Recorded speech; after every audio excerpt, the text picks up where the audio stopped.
बिस्मिल्लाहिर्रहमानिर्रहीम अल्हम्दुलिल्लाहि रब्बिल आलमीन वस्सलातु वस्सलामु अला रसूलिहि मुहम्मदिन व आलिहि व सहबिहि अजमईन अशहदु अन ला इलाहा इल्लल्लाहु वहदहु ला शरीका लह व अशहदु अन्न मुहम्मदन अब्दुहु व रसूलुहु अम्मा बाद। आज ये खुसूसी दर्स है हाफिज़ ज़हबी रहमहुल्लाह की बहुत ही मारूफ़ व मशहूर किताब सीयरो आलमिन नुबला से अब्दुल्ला इब्न अब्बास रज़ियल्लाहु ताला अन्हु की सीरत का कुछ मुंतखब हिस्सा आपके सामने पढ़ा जाएगा, उसकी शरह की जाएगी इंशाअल्लाह।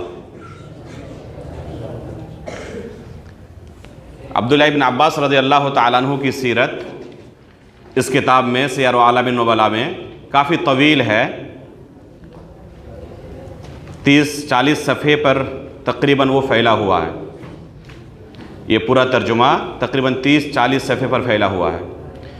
उससे बाद नुसूस को मैंने यहाँ पर तलखीस करके आपके सामने लाया है ताकि इससे आपको अंदाज़ा हो जाए कि ये किताब कैसी है, इस किताब का मनहज क्या है, इस किताब के अंदर हाफिज़ ज़हबी रहमहुल्लाह ने किन चीज़ों को बयान किया है, तो उसका एक अंदाज़ा आपको हो जाए और बाद में इस किताब से आप इस्तिफ़ादा कर सकें। हाफिज़ ज़हबी रहमहुल्लाह मुहताज तारुफ़ नहीं है। शेखुल इस्लाम अल्लामा इब्न तैमिया रहमहुल्लाह के जो सबसे जलीलुल क़द्र शागिर्द थे उनमें से एक हैं, जिनका पूरा नाम है शमसुद्दीन अबू अब्दिल्लाह मोहम्मद बिन अहमद बिन उस्मान बिन कायमाज़, काफ के साथ कायमाज़ आखिर में ज़ाई, अज़्ज़हबी के नाम से मशहूर हैं। अल-हाफ़िज़ अज़्ज़हबी के नाम से मशहूर हैं, जिनकी वफ़ात हुई है सन 748 हिजरी में। सन 748 हिजरी में, यानी शेखुल इस्लाम अल्लामा इब्न तैमिया रहमहुल्लाह की वफ़ात के कितने साल बाद? 20 साल बाद इनकी वफ़ात हुई है। अल्लामा इब्न तैमिया रहमहुल्लाह ख़ुद उन्होंने जिस तरह मनहज सलफ़ की खिदमत की, अहले बातिल पर रद्द किया और मनहज सलफ़ को निखार कर लोगों के सामने पेश किया, जो भी फितने उठते थे उन फितनों को ख़त्म किया, तो सिर्फ़ तदरीस के ज़रिए, तसनीफ़ व तालीफ़ के ज़रिए और जिहाद और दूसरे ज़रियों से ही नहीं, बल्कि उनकी एक बहुत बड़ी खिदमत यह है कि उन्होंने अपने पीछे ऐसे शागिर्दों को छोड़ा जो अकेले एक उम्मत हैं। मसलन हाफिज़ ज़हबी रहमहुल्लाह, ये उनके शागिर्द हैं। इसी तरह हाफिज़ इब्न कसीर रहमहुल्लाह, अल्लामा इब्न क़य्यिम रहमहुल्लाह, इब्न अब्दुल हादी रहमहुल्लाह, अल्लामा मिज़्ज़ी रहमहुल्लाह, ये तमाम के तमाम शेखुल इस्लाम इब्न तैमिया रहमहुल्लाह के शागिर्द हैं, जो अकेले एक उम्मत हैं। तो उनमें से ये हाफिज़ ज़हबी रहमहुल्लाह हैं जिन्होंने बेशुमार किताबें तसनीफ़ की, खुसूसन हदीस और इल्म हदीस की खिदमत में। उनका जो सबसे अहम हिस्सा रहा है इल्म की खिदमत में, वो किस बाब में रहा है? वो रहा है तराजुमे रिजाल के सिलसिले में, रुवात के तराजुम और उनकी सीरत के सिलसिले में। उनकी तमाम किताबों में सबसे ज़ख़ीम किताब यही किताब है, सीयरो आलमिन नुबला। उनकी अक्सर बेशतर किताबें ज़ख़ीम किताबें हैं।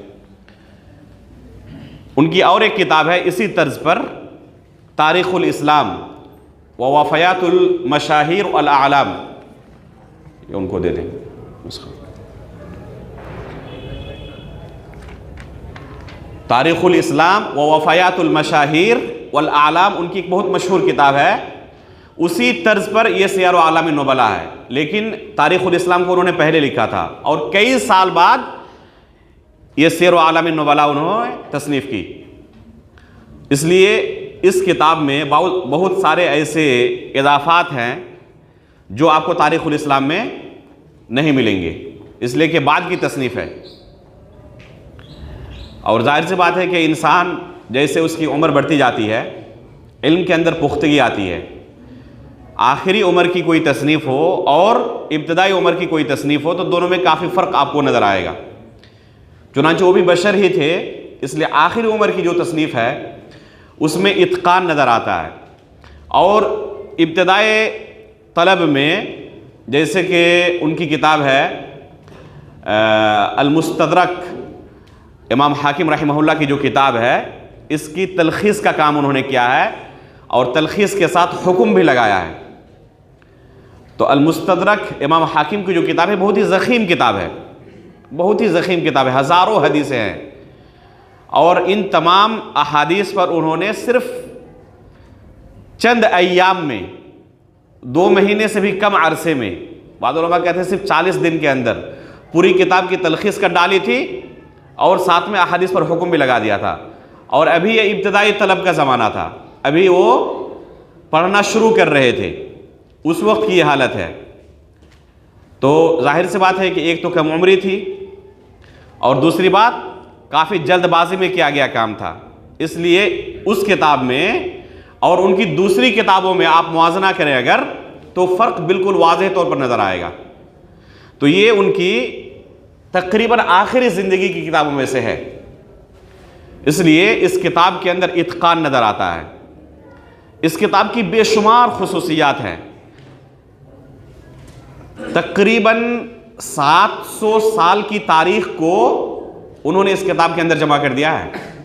अल्लाह के रसूल सल्लल्लाहु अलैहि वसल्लम के ज़माने से लेकर अपने ज़माने तक जितनी बड़ी बड़ी शख्सियात गुजरी है, तकरीबन तमाम का तर्जुमा आपको इस किताब के अंदर मिल जाएगा, तमाम की सीरत आपको इस किताब के अंदर मिल जाएगी।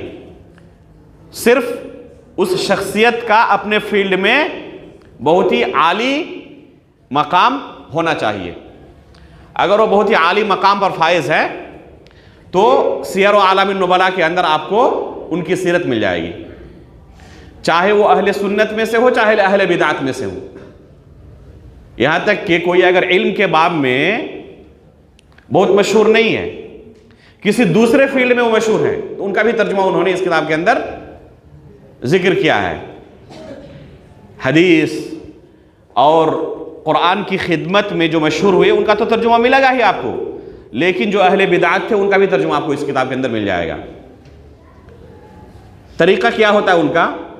सबसे पहले नाम जिक्र करते हैं, उनके औसाफ जिक्र करते हैं, उनका इल्मी मकाम व मर्तबा जिक्र करते हैं, और इल्मी मकाम व मर्तबा जिक्र करने के साथ साथ अगर मनहजी नाहिए से कोई खलल है तो ज़रूर भी ज़रूर तंबीह करते हैं, ज़रूर भी ज़रूर तंबीह करते हैं। किसी भी बिदाती और खुराफी का तर्जुमा आप इस किताब में उठा लें, पाएंगे कि उन्होंने उनका मकाम व मर्तबा जिक्र किया है, जिस वजह से उन्होंने इस किताब के अंदर उनकी सीरत को दाखिल किया है, लेकिन साथ ही फ़ौरन तंबीह करते हैं कि उनके अंदर ये फ़ला फ़ला फ़ला फ़ला बिदातें थी, ताकि कोई उनकी सीरत पढ़कर धोखे में ना पड़ जाए और उनकी शख्सियत के तनाजुर में उनकी बिदात को भी कबूल ना कर ले। तो देखें हाफिज़ ज़हबी रहमहुल्लाह ने क्या मनहज अपनाया है। आज बहुत सारे लोगों को देखेंगे कि किसी बिदाती की तारीफ़ करते हुए चले जाते हैं और उनके अंदर जो अयूब हैं उसके ताल्लुक़ से कुछ भी बयान नहीं करते। नतीजा क्या निकलता है?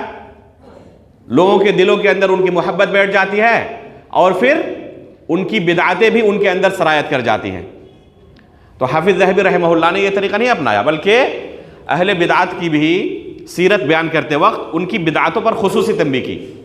और इस किताब की एक और खुसूसियत है कि बहुत ही लतीफ़ इबारत में, प्यारी इबारतों के अंदर मनहज के ताल्लुक़ से अगर कहीं पर कोई मौका मिले तो ज़रूर तंबीह करते हैं। मसलन उनका एक बहुत मशहूर कौल है, सुफियान थौरी रहमहुल्लाह की सीरत बयान करते हुए उन्होंने बयान किया है, सुफियान थौरी रहमहुल्लाह का एक कौल नकल किया जिसमें वो अहले बिदात से तहज़ीर कर रहे थे कि अहले बिदात की मजलिसों में ना बैठो, उनसे कुछ ना सुनो। उसके बाद अपनी तरफ से नोट चढ़ाते हुए फरमाते हैं कि यही अक्सर व बेशतर सलफ़ सालिहीन का मनहज रहा है कि अहले बिदात से वो तहज़ीर करते थे। किस लिए? लिअन्नल क़ुलूब ज़ईफ़ा वश्शुबह ख़त्ताफ़ा, ये उनका बहुत मशहूर जुमला है। लिअन्नल क़ुलूब ज़ईफ़ा वश्शुबह ख़त्ताफ़ा, इसलिए कि दिल बहुत नरम होता है और शुबहात जो होते हैं ये उचक लेने वाले होते हैं। पता नहीं कौन सा शुबहा उस बिदाती का आपके दिल के अंदर घर कर जाए और आप दुनिया व आखिरत से हाथ धो बैठे। तो इस तरह की किताबों के पढ़ने का यही फ़ायदा होता है। इसलिए मैंने इंतखाब किया एक तर्जुमा, और वो भी सहाबी रसूल अब्दुल्ला इब्न अब्बास रज़ियल्लाहु ताला अन्हु का तर्जुमा, जिनकी सीरत में, जिनकी ज़िंदगी में हम तलबे इल्म के लिए सीखने की बहुत सारी चीज़ें हैं। उनका इल्मी मकाम व मर्तबा मख्फी नहीं है।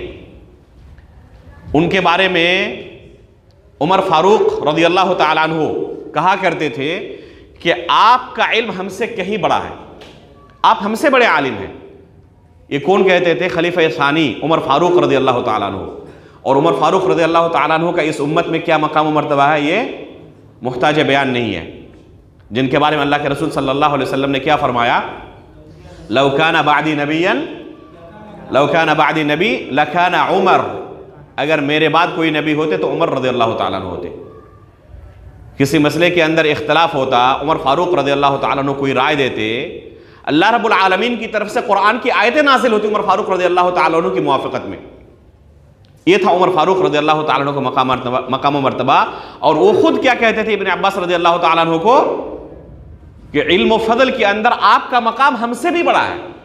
तो ये है इब्न अब्बास रज़ियल्लाहु ताला अन्हु। तो आज उनकी सीरत से हम कुछ पढ़ेंगे इंशाअल्लाह, और उनको ये मकाम व मर्तबा कैसे हासिल हुआ उसमें हमारे लिए सीखने की बहुत सारी चीज़ें हैं।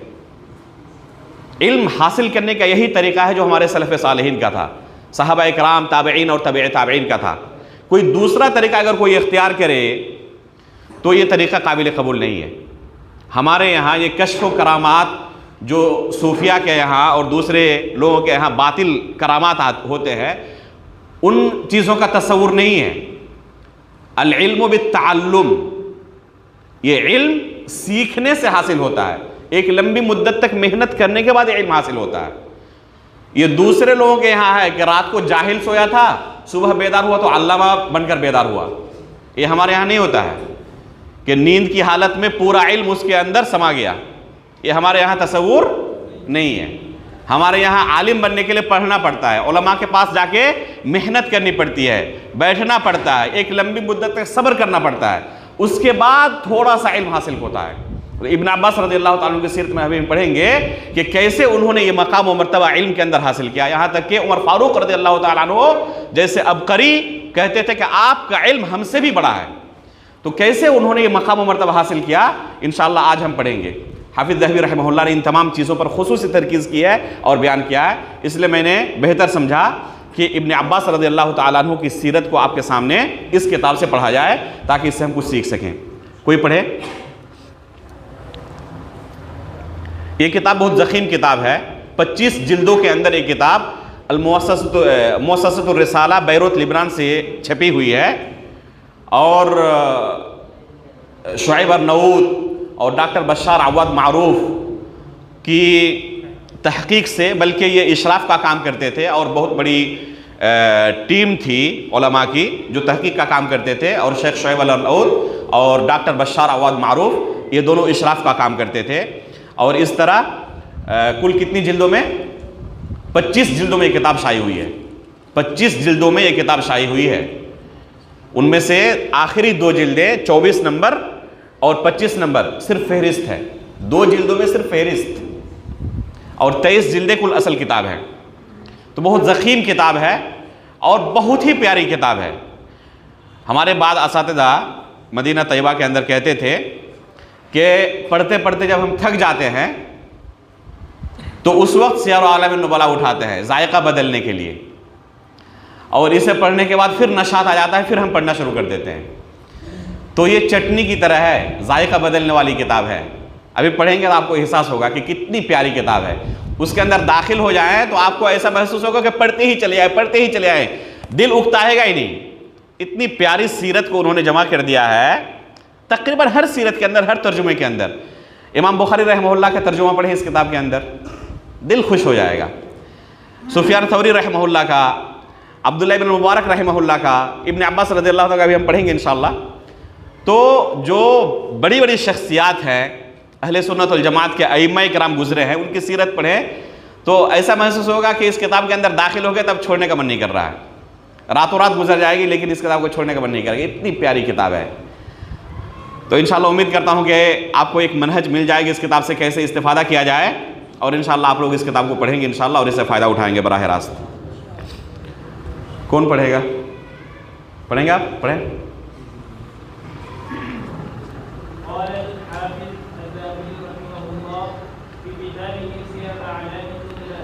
नुबाला, सियरो आलामिन नुबाला, नबील की जमा है नुबाला, नबील की जमा है नुबाला। जलीलुल कद्र शख्सियात, अपने अल्फाज में हम क्या कहेंगे? जलीलुल कद्र शख्सियात। आलम आलम की जमा है और सियर सीरत की जमा है। सियरो आलामिन नुबाला, जलीलुल कद्र शख्सियात के तराजुम और उनकी सीरत। पढ़ें।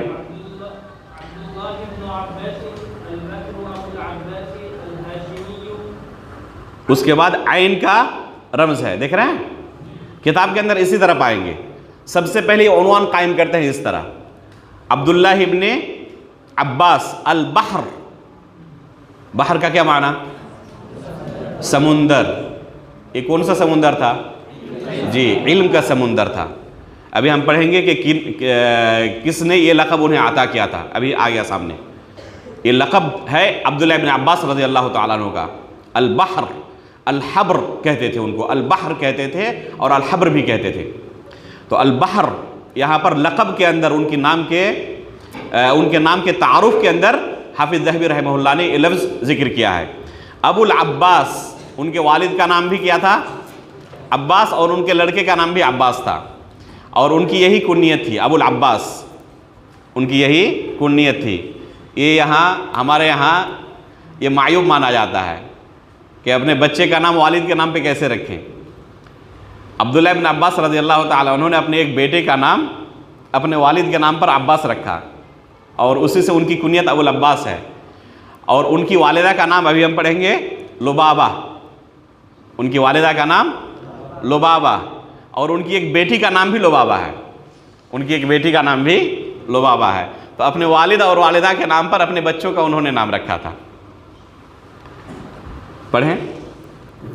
उसके बाद आइन का जो रमज है ना, देख रहे हैं आप? आइन का मतलब क्या? अल जमाआ। अल जमाआ क्या ये मुखफ़फ़ है, शॉर्टकट है? आइन से अल जमाआ मुराद है। क्या माना अल जमाआ का? यानी कुतुब सित्ता के तमाम मुहद्दिसीन ने उनसे हदीसें रिवायत की हैं। इमाम बुखारी ने भी, इमाम मुस्लिम ने भी, अबू दाऊद ने भी, तिरमिज़ी ने भी, नसाई ने भी, इब्न माजा ने भी, तमाम के तमाम कुतुब सित्ता के मुसन्निफीन ने उनसे हदीसें रिवायत की है। तो इस तरह जब भी आइन पाएँ उसका मतलब क्या है? ये शॉर्टकट है, ये मुखफ़फ़ है अल जमाआ का। जमाआ के अंदर जो आइन है उसी का ये क्या है? शॉर्टकट है। आगे पढ़ें।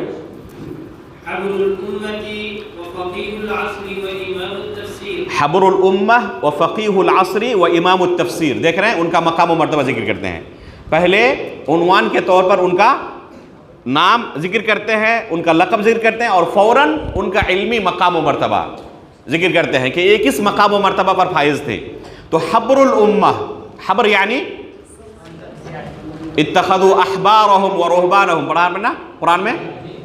अहबार ये हब्र की जमा है, आलिम के माने में। ये हब्रुल उम्मा है, उम्मत के आलिम है।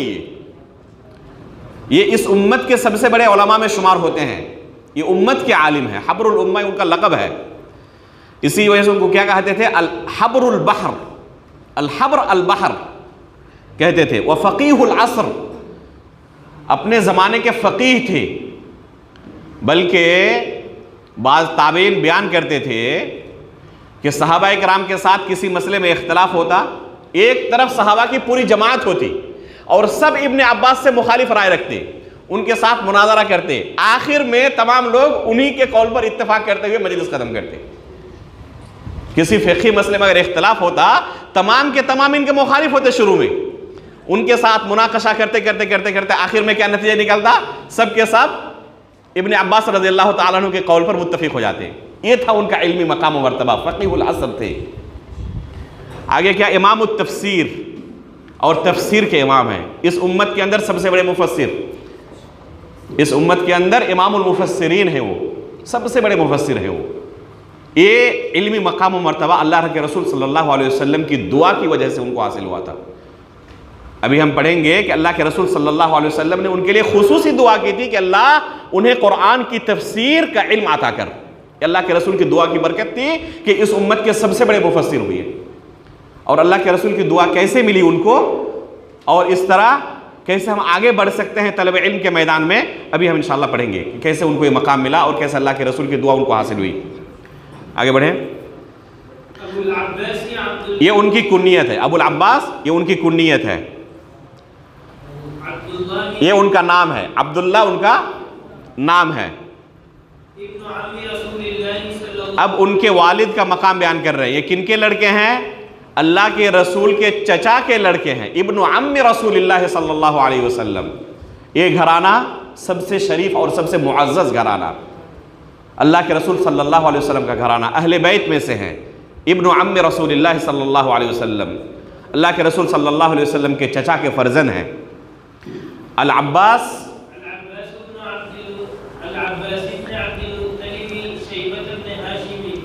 ये पूरा नसब नामा है, ये पूरा उनका नसब नामा है। हाशिम का नाम क्या है? पढ़े, अम्र इब्न अब्द मनाफ। तो हाशिम का नाम अम्र है, बिन कुसै बिन किलाब बिन मुर्रा, लुवई, लुई नहीं लुवई,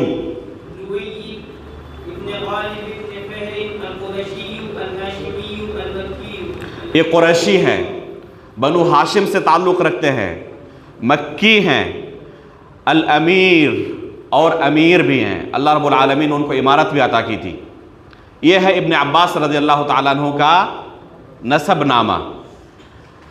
अब आगे ये तरीक़ा है हाफिज़ ज़हबी रहमहुल्लाह का। सबसे पहले उन्वान कायम करते हैं, इल्मी मकाम व मर्तबा ज़िक्र करते हैं, फिर नसब नामा ज़िक्र करते हैं, उसके बाद उनकी विलादत कब हुई, कब उनकी विलादत हुई। पढ़ें, बिशअब बनी हाशिम, हिजरत से 3 साल पहले शअब बनी हाशिम के अंदर उनकी विलादत हुई। अल्लाह के रसूल सल्लल्लाहु अलैहि वसल्लम को बंद कर दिया गया था शअब के अंदर, घाटी के अंदर। मशहूर किस्सा है शअब अबी तालिब के अंदर, शअब बनी हाशिम जिसे कहा गया है, उसके अंदर अल्लाह के रसूल सल्लल्लाहु अलैहि वसल्लम को बंद रखा गया था। उसी मुहासरे के दौरान अब्दुल्ला इब्न अब्बास रज़ियल्लाहु ताला अन्हु वहीं पैदा हुए थे। उन्हीं अय्याम में कर्फ्यू का ज़माना था, आज के अल्फाज में हम कह सकते हैं कि कर्फ्यू था वो। तो उसी मुहासरे के दौरान वहीं पर उस घाटी में अब्दुल्ला इब्न अब्बास रज़ियल्लाहु ताला अन्हु की विलादत हुई थी। हिजरत से 3 साल पहले की ये बात है, हिजरत से 3 साल पहले उनकी विलादत है।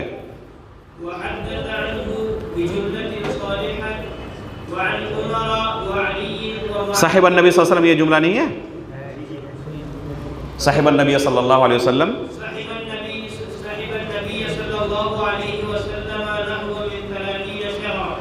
अल्लाह के रसूल सल्लल्लाहु अलैहि वसल्लम की रिफाकत उन्हें कितने दिनों तक की नसीब हुई?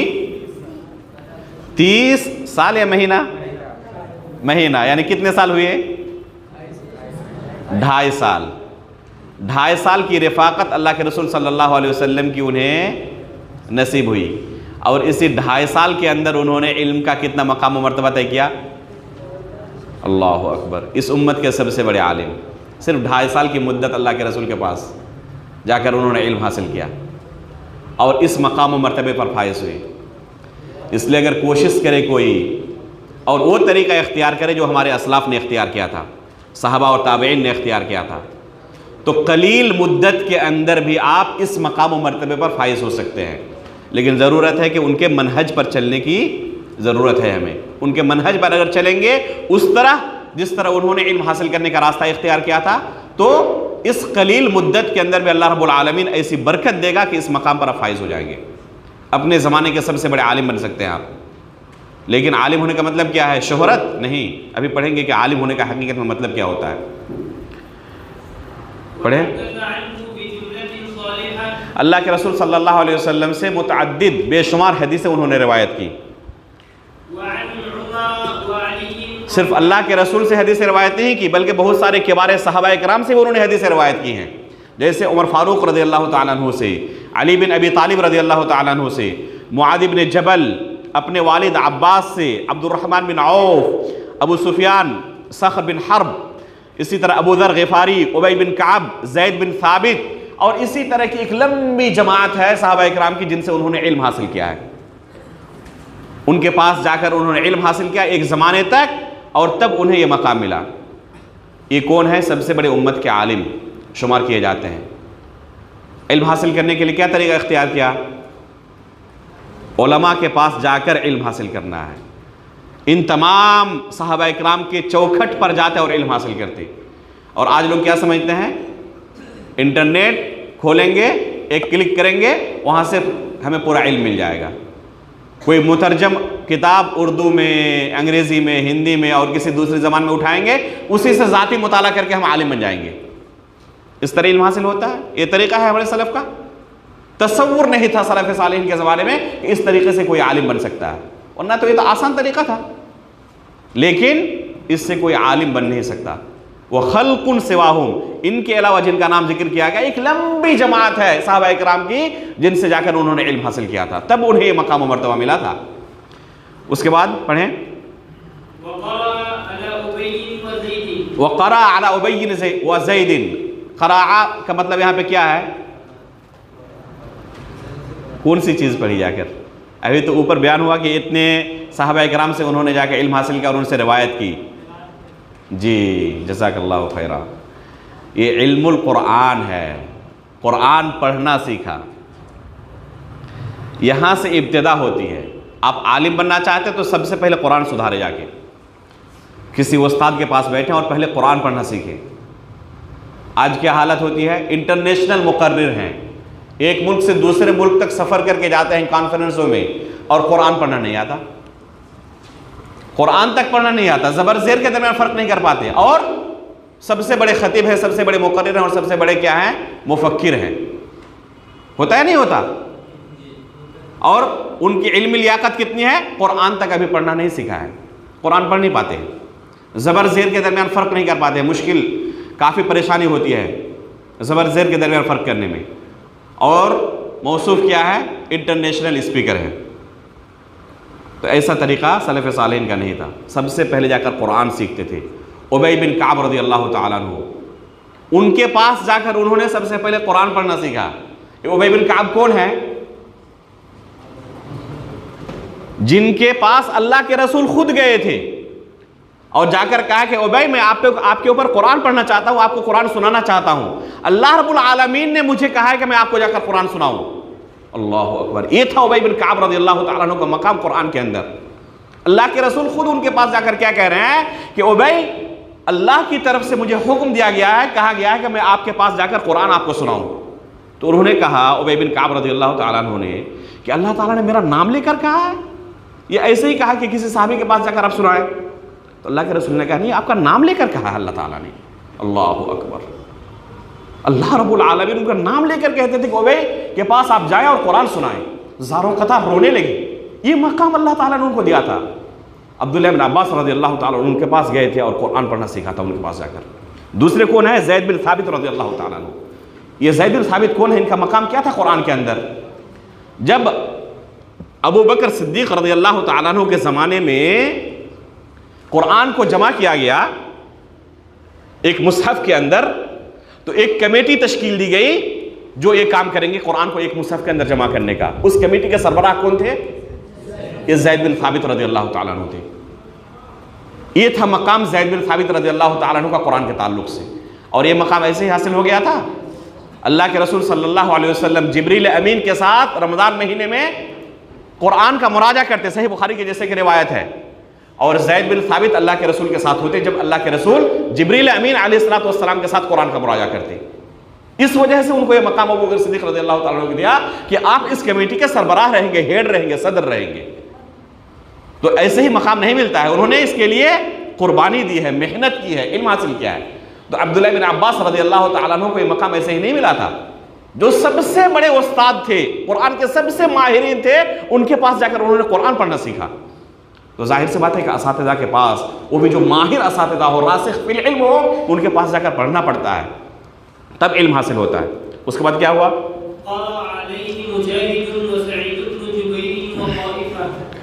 ये भी मशहूर कुर्रा है, मुजाहिद है, सईद बिन जुबैर हैं। इन लोगों ने बाद में इब्न अब्बास रज़ियल्लाहु ताला अन्हु से इल्म हासिल किया। ये है तरीका कि एक उस्ताद के पास जाकर इल्म हासिल करें, फिर एक ज़माना ऐसा आएगा कि आपके पास आकर दूसरे तलबा इल्म हासिल करेंगे। ये सदका जारिया है, और इससे बेहतर कोई सदका नहीं है कि आप अपने पीछे ऐसे तलबा को छोड़कर जाएं जो आपके लिए सदका जारिया हो और आपको हमेशा कब्र के अंदर भी जाकर नेकियां मिलती रहे। आगे पढ़े।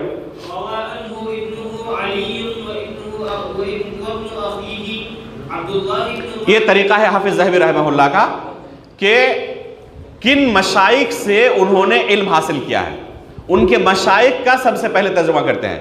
उनका नाम जिक्र किया, पूरा नसबनामा जिक्र किया, कब उनकी विलादत हुई, और उसके बाद जो उनको ये मकाम व मर्तबा मिला है। तो जाहिर सी बात है कि असातिज़ा के पास पढ़ने की वजह से ये मकाम व मर्तबा मिला है। तो कौन से उनके असातिज़ा हैं जिनके पास पढ़कर उन्होंने इल्म हासिल किया था, उनका नाम जिक्र करते हैं। तमाम का जिक्र करना जाहिर सी बात है कि अगर बहुत ज़्यादा असातिज़ा की तादाद हो तो मुमकिन नहीं है, तो जो मशहूर होते हैं उनका जिक्र करते हैं। देखिए इब्न अब्बास रज़ियल्लाहु ताला अन्हु के असातिज़ा कौन कौन से हैं? असातिज़ा का तो तज़किरा हो चुका। ये कौन है? ये तलामिज़ा है, शागिर्द है। तो असातिज़ा का जिक्र करने के बाद फिर शागिर्दों का तज़किरा करते हैं कि उनसे किन शागिर्दों ने इल्म हासिल किया। सबसे पहले उनके अपने घर वालों का तज़किरा किया, उनके लड़के अली, इसी तरह उनके भतीजे अब्दुल्लाह इब्न माबद, इसी तरह उनके जो ग़ुलाम थे, मवाली थे, इक्रमा है, मिक़सम है, कुरैब है, अबू माबद है, नाफिज़ है, इन तमाम लोगों का तज़किरा किया। इसी तरह बहुत सारे सहाबाए किराम ने भी इब्न अब्बास रज़ियल्लाहु ताला अन्हु से इल्म हासिल किया है, जो उम्र में उनसे छोटे थे, जैसे कि अनस बिन मालिक रज़ियल्लाहु ताला अन्हु,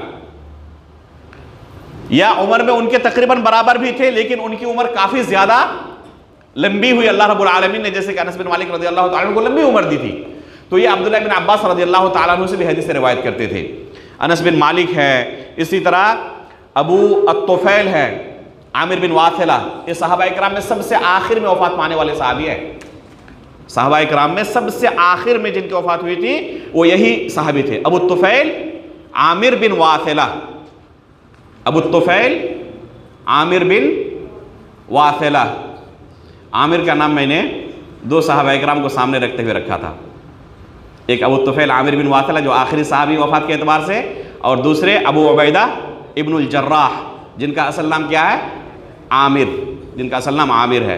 तो ये अबू तुफैल है जो सहाबाए किराम में सबसे आखिर में वफ़ात पाने वाले हैं, अबू तुफैल आमिर इब्न वासिला रज़ियल्लाहु ताला अन्हु अर्दा। व ताऊस, ये उनके बहुत ही मशहूर शागिर्द है, ताऊस रहमहुल्लाह। ताऊस किस तरह लिखा गया आपके यहाँ? डबल वाव के साथ। यही सही रस्म है, असल रस्म है, सही ना कहकर हम ये कहेंगे कि असल रस्म है। डबल वाव के साथ, दो वाव के साथ। उसे एक वाव के साथ भी लिखना जायज़ है, अगर एक वाव के साथ कोई लिखे तभी जायज़ है, लेकिन पढ़ते वक्त दो वाव के साथ पढ़ेंगे। दाऊद की तरह है, बहुत सारे लोग इसे हमज़े के साथ लिखते हैं, हमज़ा के साथ गलत है। हमज़ा का मखरज भी अलग है, वाव का मखरज भी अलग है, दोनों के मखरज में काफ़ी फ़र्क है। तो ये वाव के साथ है, हमज़ा के साथ नहीं है। दाऊद भी वाव के साथ है, हमज़ा के साथ नहीं है। और दो वाव है दाऊद में भी, ताऊस में भी। लिखते वक्त गुंजाइश है एक वाव के साथ लिखने का भी और दो वाव के साथ भी, लेकिन पढ़ते वक्त दो वाव के साथ पढ़ेंगे। ताऊस, दाऊद, इस तरह पढ़ेंगे। जो मशहूर हदीस है इब्न अब्बास रज़ियल्लाहु ताला अन्हु की तलाक़ सलासा के बारे में, सही मुस्लिम के अंदर जानते हैं ना, अल्लाह के रसूल के ज़माने में तलाक़ एक मजलिस की 3 तलाक एक शुमार की जाती थी अबू बकर सिद्दीक़ के ज़माने में और उमर फारूक रज़ियल्लाहु ताला अन्हु के इब्तिदाई अय्याम में। उस हदीस के रावी यही ताऊस रहमहुल्लाह है।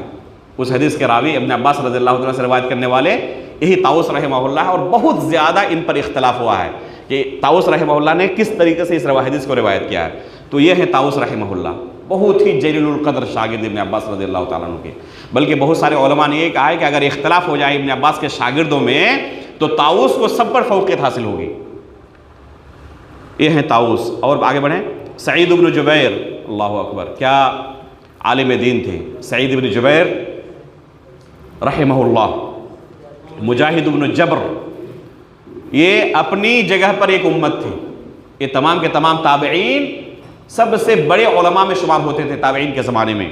इसी तरह अता इब्न यसार व खल्कुन सिवाहु, बहुत सारे लोगों का नाम और जिक्र किया था, मैंने तमाम का जिक्र नहीं किया, बाद लोगों का जिक्र किया यहाँ पे। तो एक लंबी तादाद जिक्र की है। उसके बाद आगे क्या कहते हैं,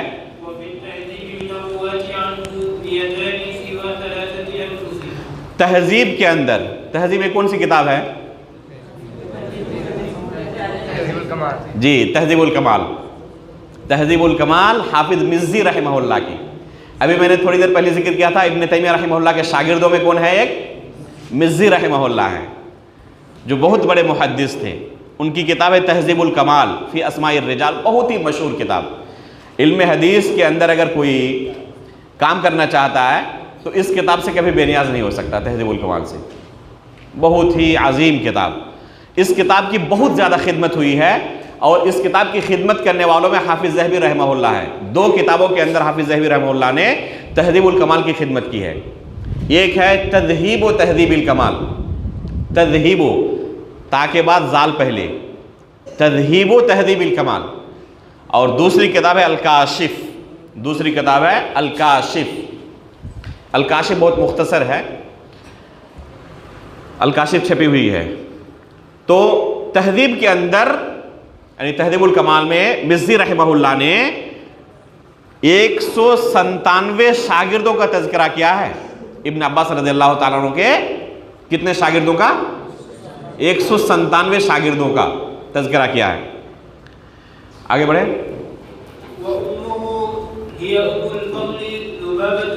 उनकी वालिदा का नाम ऊपर जिक्र हो चुका है, उनके वालिद का नाम।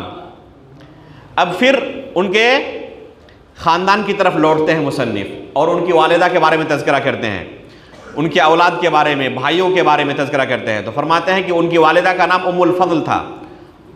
ये कुनियत थी उम्मुल फ़ज़ल और नाम असल क्या था, लुबाबा बिन्तुल हारिस। ये कबीला हिलाल इब्न आमिर की, कबीला हिलाल इब्न आमिर से ताल्लुक़ रखने वाली थी। इसी वजह से अल-हिलालिय्यह इनकी निस्बत है, अल-हिलालिय्यह इनकी निस्बत है। वलहू, अल्लाह रब्बुल आलमीन ने उन्हें औलाद की नेमत से नवाजा था। बहुत बड़ी तादाद थी उनके औलाद की। उनमें से सबसे बड़े कौन थे, अल-अब्बास, वबिही काना युकना, और इसी बड़े बेटी की निस्बत से उनकी कुनियत थी, इसलिए उनकी कुनियत क्या होगी, अबुल अब्बास।